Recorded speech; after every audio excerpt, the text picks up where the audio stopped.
Okay, thank you, Dr. Mixon, Dr. Banerjee, Dr. Pilakis. Thank you for the kind invitation. So it's a great pleasure. We're going to discuss a little bit about the updates and the current state of affairs in the field of antiplatelet therapy. So these are my disclosures. So what was not on your initial packet was that this is the most important talk of this symposium. And the reason is that if you miss this talk, you're going to feel like one of these two dinosaurs. And my sole endeavor over the next 15 to 20 minutes is to make sure that this doesn't happen. So, we have a fair amount of ground to cover. But again, we're going to go over some of the really important features. So we're going to talk briefly about the classes of antiplatelet agents, some of the important pharmacokinetic and pharmacodynamic considerations, a few of the landmark trials in this field. We're going to talk a little bit about antiplatelet testing and then finish up with the guidelines. So here's a cartoon of the platelet, and you can see, I guess I'm going to use the mouse.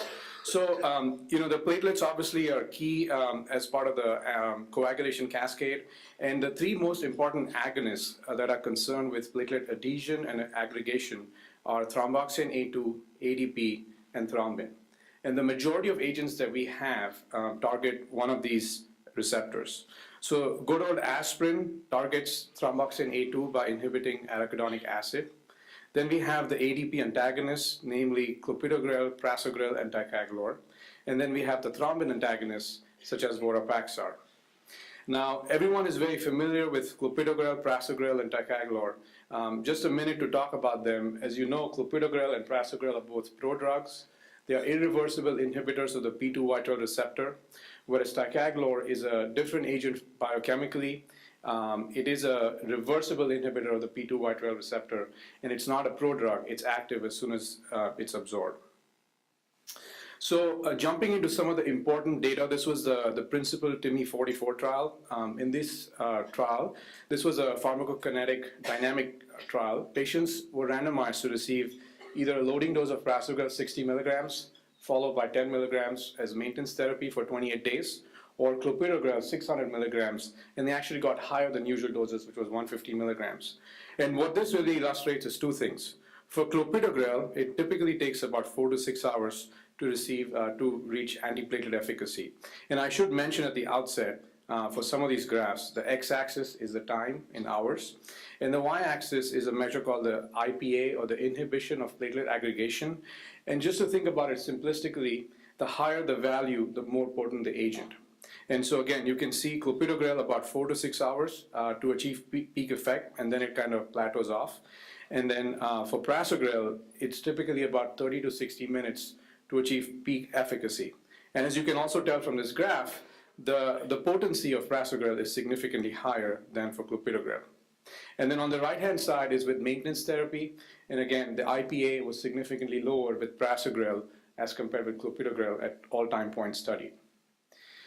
This is an Onset, Offset study by Paul Gerbel, who many of you know and collaborate with. And so again, the same concept. This is the x-axis is the time, and the y-axis is the IPA. And in green over here is clopidogrel, and in orange is ticagrelor. And so over here you get a loading dose, and again the same thing with clopidogrel as we've discussed, about 4 to 6 hours to reach peak efficacy. For ticagrelor, it's typically about 30 to 60 minutes, just like prasugrel. And then on the right-hand side is what happens when you stop these agents. So typically, ticagrelor still takes about 72 hours to wash out of the blood or to come back to normal antiplatelet efficacy. And the reason is that even though it's reversible, as I mentioned, it is a much more potent inhibitor of platelets. And then we're going to talk a little bit about the TRACER trial. This is the pharmacodynamic sub-study of the TRACER trial with vorapaxar. In this, patients with non-ST elevation ACS were randomized to receive 40 milligrams of vorapaxar, followed by 2.5 milligrams daily, or clopidogrel. Now this is, again, the same graph you have on the x-axis, you have the time, and on the y-axis, this is reversed from the earlier two graphs. In this it is a direct measure of how much or to what level the platelets are inhibited. And you can see Vorapaxar also achieves about by 1 hour, it achieves antiplatelet efficacy. The platelets appear to be fully inhibited. Now, it does depend on the agonist used. It is a TRAP, thrombin receptor antagonist peptide 6 inhibitor. And so with TRAP assay, it is completely inhibited. It does not, however, affect the ADP receptor, which is what ticagrelor and prasugrel and clopidogrel do. And you can see there is some very modest benefit when you use when you assess that with ADP antagonists. Now, an important concept about antiplatelet therapy is the spectrum of disease that the patient presents with. So it's very different whether the patient presents, the patient presents with coronary artery disease, cerebrovascular disease, or peripheral artery disease. For this talk, we're going to talk mostly about CAD. And even among CAD, I think there's a big distinction in the use of these agents and how they've been studied, whether the patient presents with an acute coronary syndrome or whether it's more kind of stable symptoms. So kind of jumping into some of these trials, we know the CURE trial, landmark trial, NEJM 2001, 12,000 plus patients presenting with an acute coronary syndrome, randomized to receive clopidogrel plus aspirin or aspirin alone, and there was a 20% reduction with clopidogrel in CV death, MI, or stroke over 12 months of follow-up. And then similarly, in patients presenting with the STEMI, the Clarity TIMI 28 trial, again, these were all the difference from contemporary therapies. Although these were all STEMI patients, they were all treated with fibrinolytic therapy. But even in this subset, clopidogrel was significantly better than placebo, both for occluded artery or death or MI, and then for the more contemporary outcome of CV death, MI, or revasc. And so both these trials, and there were some others as well, they really embellished the role of clopidogrel as a primary antiplatelet agent to be used along with aspirin in its patients presenting with acute coronary syndrome. There were multiple sub-studies in patients, when these trials were being done, and early invasive therapy as we know it now, where patients come in with a non-STEMI, they go to the cath lab with an intention for angiography and PCI. The way we practice right now was in evolution at that point, so not all these patients actually went and got PCI. But for example, in CURE, only about 25% of patients got PCI. But even in that subset, which is how we would practice today, for the most part, the benefit was maintained. So current OASIS 7, this was a mega trial, 25,000 patients. This was done as a very interesting design. This was a 2x2 factorial design, and so patients were randomized to either high dose or low dose aspirin, and then high dose or low dose clopidogrel, or standard dose clopidogrel. So aspirin was, the usual definition, but clopidogrel, they defined high dose as a 600 milligram load, 150 milligrams daily, or 75 milligrams BID for 1 week, and then 75 milligrams for 28 days. Standard therapy got 300 milligram load and then 75 milligrams for 1 month. And overall, it was a negative trial. There was no difference for the aspirin arm as well as for the clopidogrel arm for the primary efficacy endpoint of CV death, MI, stroke. There was an interaction, and in the PCI subset, there appeared to be a benefit with higher dose clopidogrel. But there was also more bleeding with clopidogrel in that arm. And then moving on to prasugrel, these are the results of the Trident TIMI 38 trial. Now this trial, it's important that we understand this because this trial was performed a little differently than most of the other trials that were performed. So in this trial, they were all ACS patients, non-STEMI patients, but the difference was they were not randomized till they actually went to the cath lab, had a diagnostic angiogram, which demonstrated the ability to perform PCI, and that's when the randomization occurred. So the randomization occurred on the cath lab table. They were then randomized to receive either prasugrel, which was 60 milligrams loading, followed by 10 milligrams, or clopidogrel, 600, and then 75. And again, this was very positive trial. Benefit was observed as early as 30 days, a month, 90 days, and then kind of sustained over more than 2 years of follow-up. And prasugrel compared with clopidogrel reduced the primary endpoint of CV death, MI, stroke by about 20%. So again, these were all patients with ACS. All of them went to the cath lab to get a stent. What about patients who are medically managed? Now, about 25% patients presenting with a non-STEMI in contemporary practice will be medically managed. So what about those patients? This was a Trilogy trial. Again, this was a very large trial, 7,000 patients.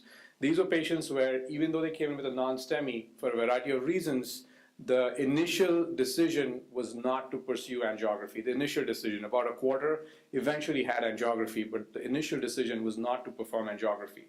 And again, the randomization was prasugrel to clopidogrel. And in this trial, there was a numerically lower event rate with prasugrel, but it was statistically non-significant. So this will be important. This is an important distinction, and it does factor into the guidelines as well. And then the Plato trial with ticagrelor. And so again, this was a very large trial, more than 10,000 patients. The randomization was to ticagrelor, 180 milligrams as a loading dose, followed by 90 milligrams BID versus clopidogrel.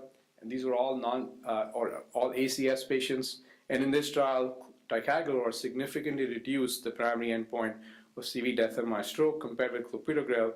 And again, the benefit was observed early and then kind of maintained over at least 1 year of follow-up.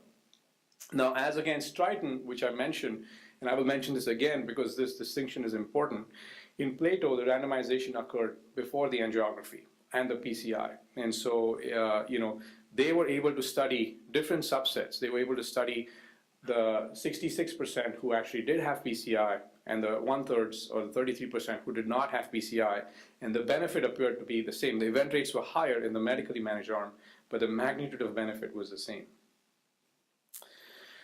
The Atlas ACS TIMI 51 trial. So this compared rivaroxaban, which many of you are familiar with. It's a commonly used and prescribed antithrombotic agent, oral agent.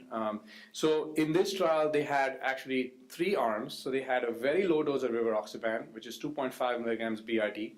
They had a low dose rivaroxaban, which is 5 milligrams BID, and then placebo. The normal dose is 15 to 20 milligrams, depending on the indication.